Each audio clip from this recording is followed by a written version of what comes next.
एक ज़माने की बात है, एक मुल्क में एक इंसाफ पसंद बादशाह हुक्मरानी करता था।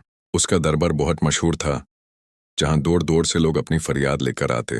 बादशाह के दरबार में एक वजीर था जो जाहिर में बहुत वफादार और अक्लमंद लगता था, लेकिन हकीकत में वो बहुत लालची और बेरहम था। वजीर अपनी ताकत का गलत इस्तेमाल करता, गरीब लोगों से रिश्वत लेता, बेवों और यतीमों की ज़मीन हड़प कर लेता और फिर झूठी फिलें बनाकर सब कुछ कानूनी साबित कर देता। लोग उससे डरते थे, इसलिए कोई भी उसके खिलाफ बोलने की हिम्मत नहीं करता था। शहर के बाहर एक छोटी सी झोपड़ी में एक फकीर रहता था। वो गरीब जरूर था, लेकिन उसके पास इल्म, अक़ल और सच्चाई का खजाना था। लोग उसी अक्लमंद फकीर के नाम से जानते थे। जब भी कोई मुसीबत में होता, फकीर उसे सिर्फ मदद ही नहीं करता बल्कि उसे सही और गलत का फर्क भी समझाता। एक दिन एक बेवा औरत अपने छोटे बच्चों के साथ रोते हुए फकीर के पास आई। उसने बताया कि वाजिर ने उसकी जमीन जबरदस्ती छीन ली है और कहता है कि यह सरकारी जमीन है। बेवा के पास ना पैसा था और ना ही ताकत के वो अपना हक ले सके। फकीर ने गहरी सांस ली और कहा, बेटी, जब जुल्म हद से बढ़ जाए तो सच खुद आवाज बन जाता है। अगले दिन फकीर सीधा बादशाह के दरबार पहुंच गया। दरबार में वजीर, उमरा और सिपाही सब मौजूद थे।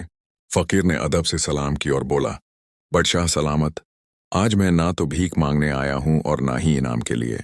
आज मैं सिर्फ एक सवाल पूछना चाहता हूं। बादशाह ने इजाजत दे दी। फकीर ने वाजिर की तरफ देखकर कहा, बताएं, अगर कोई इंसान सब कुछ होने के बावजूद गरीब का हक छीने तो उसे क्या कहते हैं? वजीर ने फख्र से जवाब दिया, उसे लालची और चोर कहते हैं। फकीर हल्का सा मुस्कुराया और बोला, तो फिर जो अपनी ताकत का गलत इस्तेमाल करे और गरीबों को बर्बाद करे, वह किस किस्म का चोर होता है? ये सुनकर दरबार में खामोशी छा गई। बादशाह गहरी सोच में पड़ गया। उसने फौरन तहकीक का हुक्म दिया। सिपाहियों ने वजीर के रिकॉर्ड चेक किए, गवाह बुलाए और सच धीरे धीरे सामने आने लगा। साबित हो गया कि वजीर ने सिर्फ उस बेवा ही नहीं बल्कि कई और गरीब लोगों के साथ भी जुल्म किया था। बादशाह को बहुत अफसोस हुआ। बादशाह ने गुस्से में कहा, आज मुझे समझ आ गया कि सबसे खतरनाक दुश्मन वो होता है जो दोस्त बनकर धोखा दे।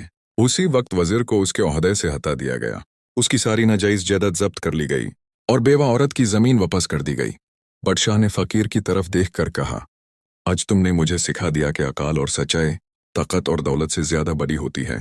फकीर ने सिर झुकाकर कहा, बादशाह सलामत, इंसाफ जिंदा रहे तो मुल्क जिंदा रहता है।